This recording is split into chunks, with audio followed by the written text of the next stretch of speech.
I thought I knew my wife. 4 years of marriage, 4 years of what I believed was love, trust, and partnership. Lauren was everything I had ever wanted. Smart, beautiful, and she made me laugh even on my worst days. Sure, things had been a little different lately. She spent more time next door with our neighbor Kyle, learning about gardening, she said. I trusted her. Why would I not? But that Tuesday afternoon in September, when the storm knocked out power across Portland and I came home 3 hours early from work, I learned that trust can be the most dangerous thing you ever give someone. In the darkness of our powerless home, I heard words that would change everything. Words about insurance money, about accidents, about finally being together. And in that moment, standing frozen in the shadowy hallway of the house we had built together, I realized my wife was planning to kill me. Before I tell you what happened that night, I would love to know where you are watching from. Drop your location in the comments below. And if you are enjoying this story, please hit that like button and subscribe for more real-life stories. Trust me, you will want to hear how this all unfolds. Let me back up and give you the full picture. I am Elliot, 32 years old, and I work as a software engineer for a tech company in downtown Portland, Oregon. It is a good job, stable, pays well. Lauren and I bought our house in a quiet suburban neighborhood 3 years ago. 2 bedrooms, nice yard, friendly neighbors. Kyle moved in next door about 8 months back. Single guy, mid-30s, worked from home, doing something with marketing. Seemed nice enough. He and Lauren started talking over the fence about plants and garden design. I was glad she had found a hobby. I worked long hours and felt guilty about it sometimes. That Tuesday started like any other. I left for work at 7:30 in the morning. Lauren kissed me goodbye, told me to have a good day. The morning went fine until around 2 in the afternoon when the storm hit. Heavy rain, wind, the whole works. Then the power went out across half the city. Our office building went dark. The backup generators kicked in for essential systems only, and our manager told everyone to head home. No point sitting in a dark office. I was actually happy about it. I could get home early, surprise Lauren, maybe take her out to dinner. The drive home took longer than usual. Traffic lights were out, tree branches littered the streets. Rain hammered my windshield. The sky had that strange greenish darkness that storms sometimes bring. When I finally pulled into our driveway at 3:15, I noticed Kyle's car was parked on the street right in front of our house. Odd, but I did not think much of it. Maybe he was checking on Lauren because of the storm. I grabbed my laptop bag and walked up to the front door. The house was completely dark. No lights, obviously. I turned my key quietly, not wanting to startle Lauren if the storm had her on edge. The door opened silently. I stepped into the entryway and paused.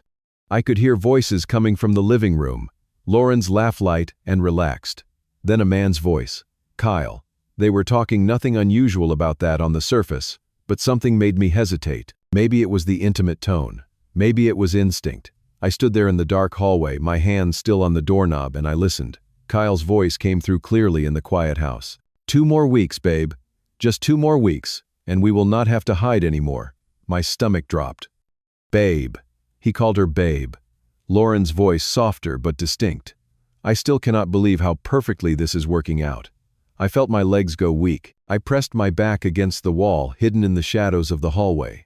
My heart pounded so loud I was afraid they would hear it. Kyle continued. That insurance policy, you convinced him to upgrade last month, $500,000. Plus the house, the savings. You did good. Insurance policy. My mind raced.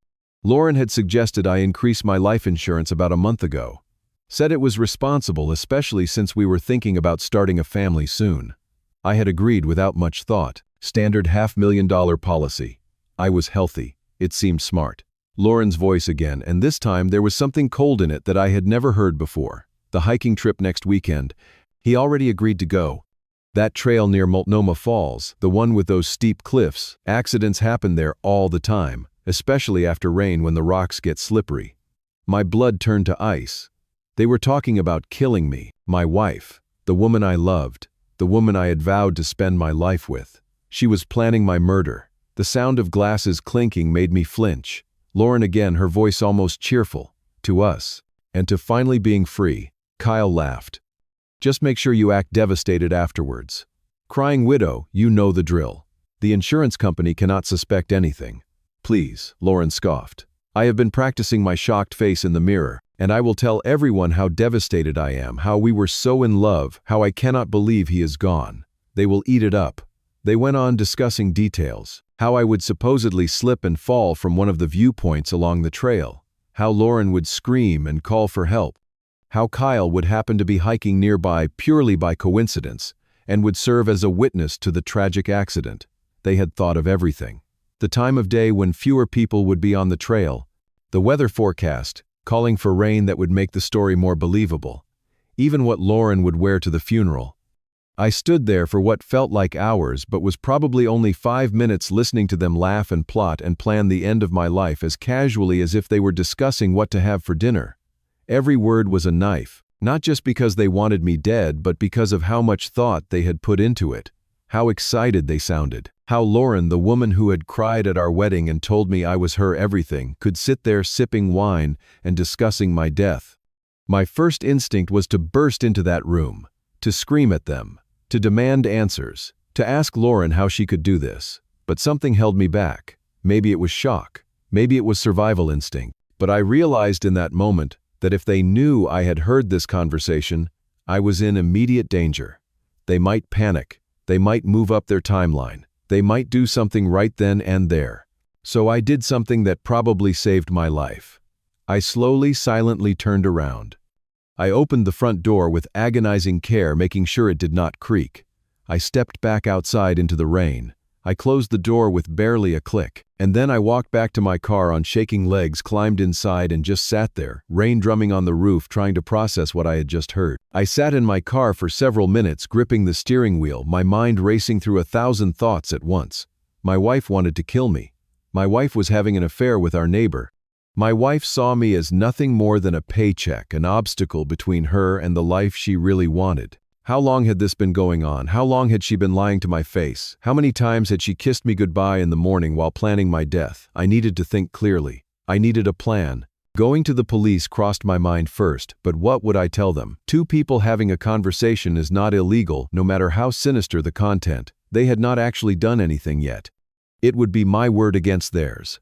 Lauren would deny everything. She would probably turn it around, make me look paranoid or jealous. Maybe even file for a restraining order. No, I needed proof. Real, solid proof. And I needed to protect myself. I drove to a coffee shop about 2 miles away. It still had power, thank God. I ordered a coffee I did not want and sat in the corner pulling out my phone. My hands were still shaking. First I called my lawyer. Well, not exactly my lawyer, but a friend from college who had gone into family law. David Chen. No, wait, I cannot use that name. David Marcus. David Marcus. I called him. Elliot, he answered on the second ring. How are you, man? Long time. David, I need your help. Like right now. I cannot explain everything over the phone, but I need to see you first thing tomorrow morning. Can you do that? He must have heard something in my voice because he did not ask questions. Sure. 8 o'clock at my office. Perfect. Thank you. Next, I called my insurance company. I got through to a representative and asked about the process for changing beneficiaries on a life insurance policy. She explained it was simple, just required a form and a signature. I told her I would be coming in to make changes within the next few days. She sounded cheerful, completely unaware that this call might be saving my life. I sat there for another 30 minutes thinking through everything. If I went home now, how would I act? Could I look Lauren in the face and pretend everything was normal? Could I sleep next to her, knowing what I knew? But I had to. If I acted differently, she would know something was wrong. I had to be the same Elliot I had always been, at least for now. I needed time to gather evidence and build a case. Finally, around 4:45, I started the car and headed back home. But first I stopped at a convenience store and bought 2 heavy-duty flashlights. My alibi for why I had been gone so long. When I pulled up to the house this time, Kyle's car was gone. I sat in the car for a moment, taking deep breaths, putting on the mask I would need to wear. Then I grabbed my laptop bag and the flashlights, and I walked up to the front door. This time I made noise. I opened the door normally, calling out as I stepped inside. Lauren, honey, I am home. Company lost power, so they sent us home early. I flicked on one of the flashlights and walked toward the living room. Lauren appeared from the kitchen, her face showing surprise. If I had not known better, I would have thought it was genuine. Elliot, oh my God, you scared me. I did not expect you home so soon. Power is out all over downtown, I said, keeping my voice light and normal. They told us all to leave. I stopped and got us some flashlights so we are not stumbling around in the dark. I walked into the living room and stopped shining the light around as if noticing for the first time that we were not alone. Kyle was sitting on our couch, a wine glass in his hand. 2 glasses on the coffee table, an open bottle. "Oh, Kyle, hey man, I did not know you were here." Kyle stood up quickly, looking uncomfortable. "Hey, Elliot. Yeah, my power is out too. Lauren invited me over, so we were not both sitting in the dark alone. Just having some wine to pass the time." I made myself smile, made myself act like the clueless husband they thought I was. "That is nice of you to keep her company. You are welcome to stay for dinner if you want. I think we have some stuff we can cook on the grill outside." No, that is okay," Kyle said, moving toward the door. "I should get back. I have some calls to make for work." "Thanks, though." He and Lauren exchanged a look as he passed her. Just a brief glance, but I saw it. Worry. Tension. They were wondering if I suspected anything. "See you around, Kyle," I said cheerfully. "Yeah, see you." The door closed behind him, and then it was just Lauren and me in the dark house with my flashlight casting long shadows on the walls. "That was sweet of him to check on you," I said. "Yes, he is a good neighbor," Lauren replied. She moved closer to me and I had to suppress the urge to step back. She put her hand on my arm. "I am glad you are home. This storm is a little scary." "Well, I am here now," I said, and kissed her forehead. "It took everything in me to do it. You are safe." That night was the longest of my life. We ate sandwiches by flashlight. Lauren chatted about her day, lying through her teeth, about how boring it had been. The power came back on around 8 o'clock. We watched some television, her cuddled against me on the couch, and all I could think about was that in a few days she was planning to watch me fall to my death. Eventually, we went to bed. She fell asleep easily, her breathing deep and even. I lay awake, staring at the ceiling, this stranger beside me. The next morning, I left for work at my usual time, but instead of going to the office, I drove straight to David Marcus's law firm. I told him everything, every word I had heard. He listened without interrupting, his expression growing more serious with each detail. "Elliot, this is beyond family law. This is criminal conspiracy." "I know. But if I go to the police now, what will happen? They were just talking. They have not actually done anything illegal yet." "True, but if they are seriously planning this, you are in danger. Real danger. That is why I need your help. I need to protect myself legally. Assets, documentation, everything. And I need to do it without Lauren knowing until I am ready." We spent 2 hours going over everything. David started preparing divorce papers, though we would hold off filing them. We discussed restraining orders, asset protection, evidence gathering. He gave me the name of a private investigator. He also explained the legal implications of recording conversations in Oregon. It is a one-party consent state, meaning I could legally record any conversation I was part of without the other person's knowledge. Over the next week, I became someone I had never been before. I recorded every conversation with Lauren. I installed small security cameras in our house, hidden in the corners of the living room and kitchen. I made them look like part of the decor. Lauren never noticed. I hired the private investigator David had recommended, and within 3 days I had photographs of Lauren and Kyle meeting at a motel across town. The images were damning. Kissing in the parking lot, entering a room together, leaving hours later. The cameras in my house caught even more. 2 days after my discovery, when Lauren thought I was working late, Kyle came over. They sat in my living room drinking my wine, and the camera recorded everything. "I do not understand what went wrong," Lauren was saying. "He was supposed to go along with it. Now he is saying his stomach hurts. We have been planning this for weeks." "Maybe he is suspicious," Kyle replied. "He is not smart enough to be suspicious. Trust me, Elliot is clueless. He always has been." That hurt more than I expected. After everything, her contempt still had the power to wound me. "We will find another opportunity," she continued. "Maybe the coast. We could plan a trip to the coast. Those cliffs are even higher. Or maybe something simpler. A car accident. I have been reading about how to cause brake failures. Brake failures. They were actually discussing multiple ways to kill me. I watched that footage in my car, parked in a grocery store parking lot, and I felt something inside me harden. This was not the woman I married. Maybe she never had been. Maybe I had been blind all along. But I was not blind anymore. I changed the beneficiary on my life insurance policy to my mother. The representative asked if everything was okay at home, and I just smiled and said I wanted to make sure my mom was taken care of. I moved our savings into a separate account. Legally tricky, but David helped me do it in a way that would hold up, because most of it was money I had earned before the marriage. I started sleeping with my phone under my pillow, recording every night just in case. Friday came, the day of the planned hiking trip. Lauren had been buzzing with barely concealed excitement all week. That morning she woke me up early. "Come on, sleepyhead, let us get an early start. I want to get to the falls before it gets too crowded." I had spent the previous evening thinking about this moment, about what to do. Part of me wanted to confront her right then, but I had a better idea. As we were getting ready to leave, I suddenly bent over, clutching my stomach. "Oh man. Oh, that hurts." "What? What is wrong?" Lauren's voice concerned, but I could hear the edge of frustration underneath. "My stomach. It has been bothering me since last night. I thought it would get better, but it is really bad now." "Maybe it is just nerves, or something you ate." "No, this is serious. I feel like I am going to throw up. I do not think I can go hiking today." I saw her face change. Frustration, anger, but she covered it quickly. "Are you sure? We have been planning this all week. I know I am sorry, but I really feel terrible. Can we reschedule? Maybe next weekend, but the weather is supposed to be perfect today." She was pushing now, trying to hide her desperation. "I know. I am really sorry. But I do not think I can make it. I need to just stay home and rest." The look on her face just for a second before she got it under control was pure rage. But then she smiled. "Okay, of course. Your health is more important. Let me get you some medicine. Actually, I think I just need to sleep it off. Maybe we could try again next weekend." We did not go hiking that day. I spent most of it in bed, actually resting, because the stress of the previous week had genuinely exhausted me. Lauren spent most of it on her phone, texting furiously. The private investigator later confirmed she had been messaging Kyle, who had apparently been waiting at the trailhead, ready to play his part as the chance witness to my tragic accident. They had lost their perfect opportunity, and I could tell it was eating at them.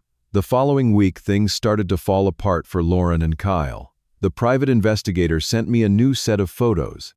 They had met at a different motel, and this time the argument was visible, even through the windows. Lauren was gesturing angrily. Kyle looked defensive. The investigator had managed to get audio too, using a directional microphone from his car. It was not admissible in court, but it was enlightening for me. "You said he would not suspect anything." Kyle's voice. "He does not. He is just sick. People get sick, Kyle. It happens. Or maybe he knows something. Maybe we should just drop this whole thing." "Drop it. Are you kidding? We have come too far. I have invested too much time in this marriage to walk away empty-handed. There are other ways, Lauren. You could just divorce him and get what half. No, I want it all. The house, the money, the insurance payout, all of it. And I want him gone."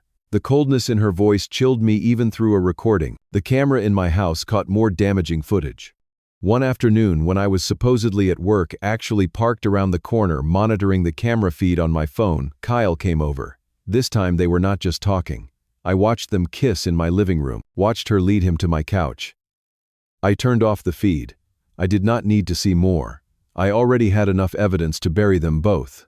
That evening, I stopped by David Marcus's office. "It is time," I told him. "I have everything we need." He reviewed all the evidence. The recordings, the photographs, the video footage, the changed insurance policy documents. He let out a low whistle.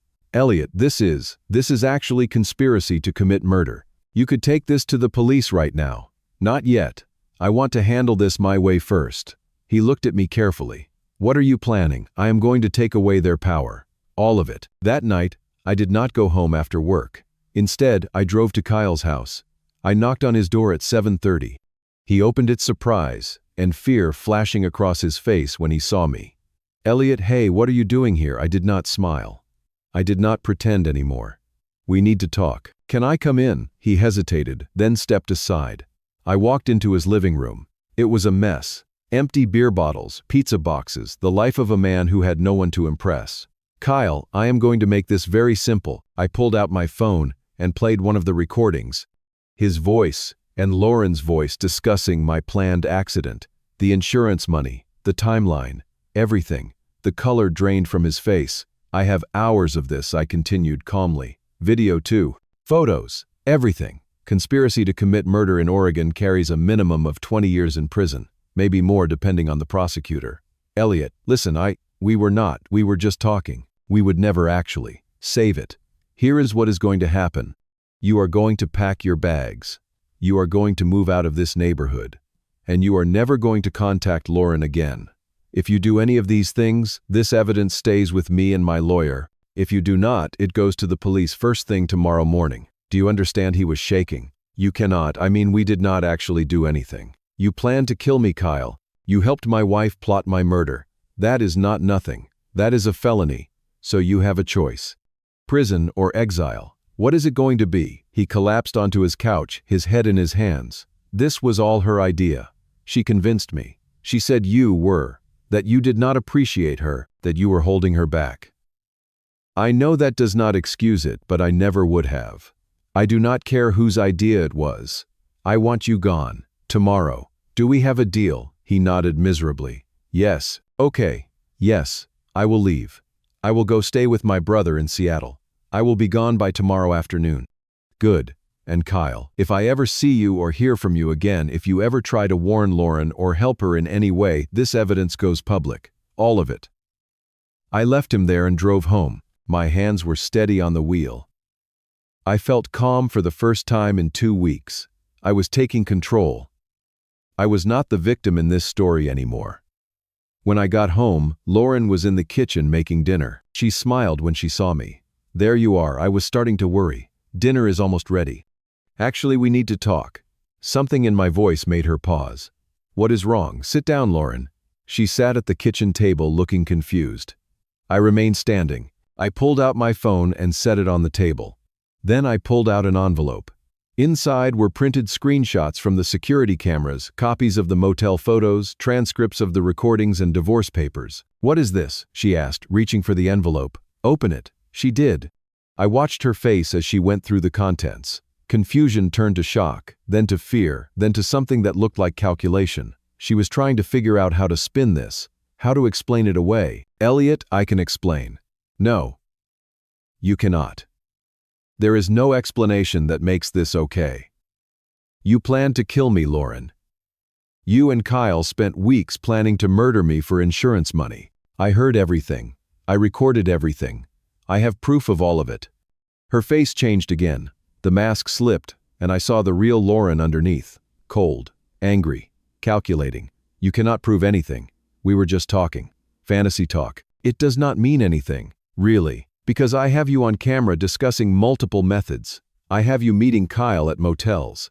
I have timestamps showing you were with him when you told me you were shopping or at yoga. I have everything, Lauren." She stood up, her face flushed with anger now. "So what? You are going to divorce me? Fine. I will take half of everything anyway." "Actually, no, you will not. Because of the prenuptial agreement you signed, infidelity voids your claim to marital assets, and conspiracy to commit murder. That definitely counts as marital misconduct in Oregon. You will walk away with nothing." That got her. Her eyes widened. "You are bluffing. Kyle is packing his bags right now. He is moving to Seattle tomorrow. I gave him a choice. Leave quietly or face criminal charges. He chose to leave. Now I am giving you the same choice. Sign the divorce papers. Move out within 48 hours. Walk away. Or I take this evidence to the police, and you can try explaining to a jury why you were discussing the best way to stage my death as an accident." For a long moment we just stared at each other. This woman I had loved. This woman who had promised to love me in return. This stranger wearing her face. "I want you out of this house within 48 hours, I continued. "Take your personal belongings. Leave everything else. My lawyer will be in touch about the divorce proceedings. And Lauren, if you ever try to contact me again, if you ever come near me or anyone I care about, I will not hesitate to press charges. Do you understand?" She grabbed her purse and her phone. "You will regret this." "No, I really will not." She stormed out, slamming the door behind her. I heard her car start and speed away into the night. And then I was alone in the house. Our house. My house now. I sat down at the kitchen table and just breathed. It was over. I was safe. I was free. 2 weeks passed. True to my ultimatum, Lauren had come back the next day with 2 friends and moved out her belongings. She did not speak to me, just packed her things in silence while I watched from another room, making sure she only took what was hers. The divorce papers were signed by the end of the week. David Marcus moved them through as quickly as possible. Then the messages started. The first one came on a Wednesday afternoon. A voice message on my phone from Lauren's number. I almost deleted it without listening, but curiosity got the better of me. "Elliot, this is ridiculous. You are throwing away 4 years over a misunderstanding. Call me. We need to talk about this like adults. A misunderstanding. That is what she was calling it now. I deleted the message. The second came 2 days later. Elliot, please. You are being unreasonable. What Kyle and I had it did not mean anything. It was just talk. You know I love you. I have always loved you. Please can we just talk? I miss you. I almost laughed at that one. She missed me. Or she missed my income, my insurance policy, my house. The third message was different. Her voice was shaking. Elliot, I lost my job. They let me go because of, they said, budget cuts, but I know it is because of the rumors. Someone has been spreading rumors about me at work. Was it you? How could you do that? I have bills to pay. I have nowhere to go. You have to help me.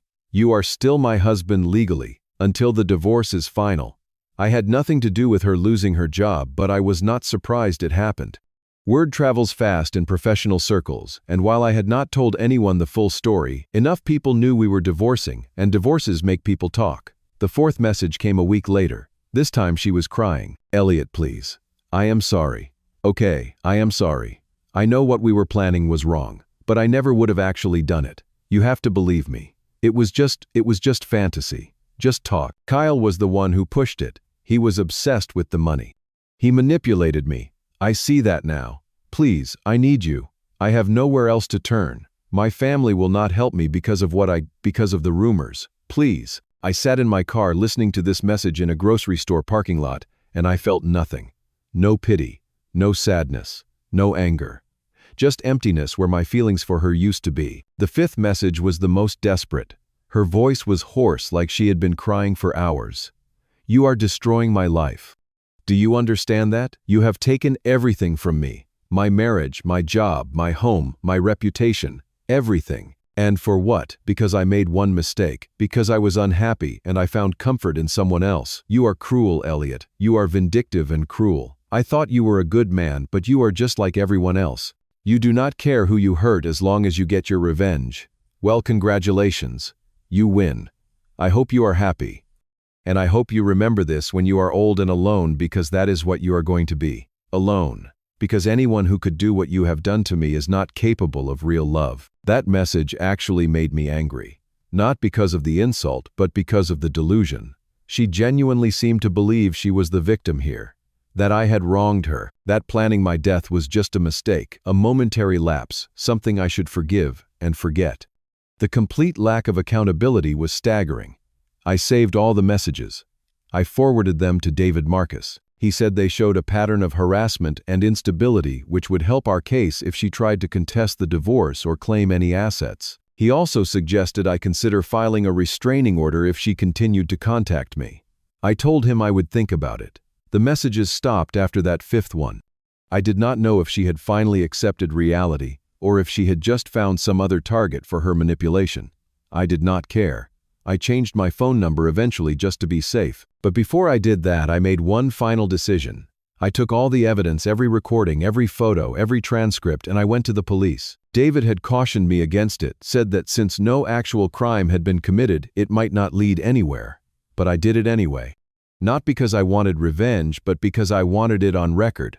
I wanted an official report that said Lauren and Kyle had conspired to kill me. Because if anything ever happened to me, if I ever had a suspicious accident or got sick under mysterious circumstances, there would be a documented history. There would be proof of motive and intent. The detective I spoke with, a woman named Sarah Rodriguez, took my statement and reviewed all the evidence. She was thorough, professional, and sympathetic. Mr. Elliot, I am going to be honest with you. What they discussed is deeply disturbing, but because no actual crime was committed, no attempt was made on your life, prosecution would be extremely difficult. A defense attorney would argue, it was just talk, venting, dark humor, whatever. I understand. But I want it on record, and it will be. I will file a complete report. Everything you have given me will be documented.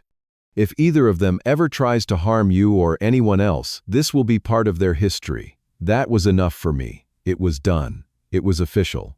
I was protected at least as much as the law could protect me. The divorce was finalized 6 weeks after I had discovered the truth. Lauren did not contest it. She signed everything. She had no choice, really. The prenuptial agreement was ironclad, and her infidelity voided any claim she might have had to my assets. She left with the car she had brought into the marriage and whatever personal belongings she had taken. Nothing else. I kept the house. I kept my job. I kept my life, the life she had planned to take from me. The first few months were hard. Not because I missed her, I did not, but because I had to relearn how to trust, how to believe that people were who they said they were. I started seeing a therapist, Dr. Patricia Williams, a woman in her 50s who specialized in trauma and betrayal. She helped me understand that what Lauren had done was not my fault, that I had not missed warning signs because there were not any clear ones to miss, that some people are just good at hiding who they really are. I threw myself into work. My boss noticed my increased dedication, and within 4 months I was promoted. More responsibility, better pay, a corner office with a view of the city. I started running in the mornings, something I had always meant to do but never had time for. I lost 15 pounds. I felt stronger both physically and mentally. I reconnected with old friends, people I had neglected during my marriage. They took me out, supported me, helped me laugh again. I spent more time with my mother, who had been confused about the sudden divorce but supported me without asking too many questions. I did not tell her the full truth. Some things are too dark to share with the people who love you. About a year after everything happened, I ran into someone who knew Kyle. They told me he was still in Seattle working some sales job, keeping his head down. Apparently he had learned his lesson. I felt nothing when I heard that. No satisfaction, no relief, just indifference. He was a chapter I had closed, a mistake I had survived. I never heard what happened to Lauren. I did not look her up on social media. I did not ask around. She became irrelevant to me, a ghost from a past life. Maybe she found someone else to target. Maybe she learned from her mistakes. I genuinely did not care. She had no power over me anymore. Not my thoughts, not my emotions, not my life. Looking back now, almost 2 years later, I can say with certainty that finding out my wife was planning to kill me was the worst and best thing that ever happened to me. The worst for obvious reasons. The betrayal, the fear, the shattered trust. But the best because it freed me. It showed me who I really was. It taught me that I was stronger than I thought. That I could face something terrifying and come out the other side. I learned to listen to my instincts. That small voice that had made me pause in the hallway that day, that had kept me from walking into the living room and announcing my presence. That instinct saved my life. I learned to pay attention to actions, not words. Lauren had said she loved me every day while planning my death. Words are cheap. Actions are truth. I learned that silence can be more powerful than confrontation. I could have screamed at her that first night. Could have accused and raged and demanded answers, but staying silent, gathering evidence, building a case, that gave me power. That gave me control. That let me walk away on my terms, not hers. And I learned that the best revenge really is living well. Every morning I wake up in my house, the house she thought she would inherit after my convenient accident. Every day I go to work at a job I love, making more money than I ever did when I was married. Every evening I spend with friends or at the gym or just sitting on my porch with a beer watching the sunset. Every moment of my life now is a testament to her failure. She tried to destroy me. Instead, she freed me. I did not become bitter. I did not swear off relationships or decide all people were evil. I just became more careful, more aware, more willing to trust myself over anyone else. And honestly, that is not a bad way to be. That power outage saved my life. It gave me the gift of knowledge, as terrible as that knowledge was. And now, whenever the lights go out, I do not fear the darkness anymore. Because I have learned that even in the darkest moments, even when you cannot see what is right in front of you, clarity can emerge. And that clarity can save you. Sometimes I think about what would have happened if I had not come home early that day. If the power had stayed on. If I had gone on that hiking trip. Would I have realized what was happening as I fell? Would I have had time to understand that the woman I loved had pushed me? Or would I have died believing it was just an accident, never knowing the truth I will never know? And I am grateful for that. I am grateful for the storm. For the early dismissal from work. For my decision to not call out when I entered the house. For every small choice that led to me standing in that dark hallway listening to my wife plan my death. Because all of those choices together saved me. Life is strange that way. The worst moments can contain the seeds of the best outcomes. The darkest discoveries can lead to the brightest futures. You just have to be willing to face the truth no matter how ugly it is. And then you have to be willing to do whatever it takes to survive. I survived. More than that, I thrived. And every day I live now is a day Lauren thought I would not have. That makes every sunrise a little sweeter, every breath a little more meaningful, every moment a gift I almost lost. So what would you have done in my situation? If you had overheard your partner plotting your death, how would you have handled it? Would you have confronted them immediately or played the long game like I did? Drop your thoughts in the comments below. I would genuinely love to hear your perspectives. And if this story resonated with you, if it made you think about trust and betrayal and survival, please hit that like button. Subscribe to hear more real stories about real people facing impossible situations. Share this with someone who might need to hear it, someone who might be questioning their own instincts or relationships. Sometimes we all need a reminder to listen to that small voice inside that tells us something is wrong. Thank you for listening to my story. Thank you for being here. And remember, no matter how dark things get, no matter how lost you feel, you are stronger than you think. Trust yourself, protect yourself, and never ever ignore your instincts. They might just save your life like they saved mine. Stay safe out there, everyone, and keep your lights on.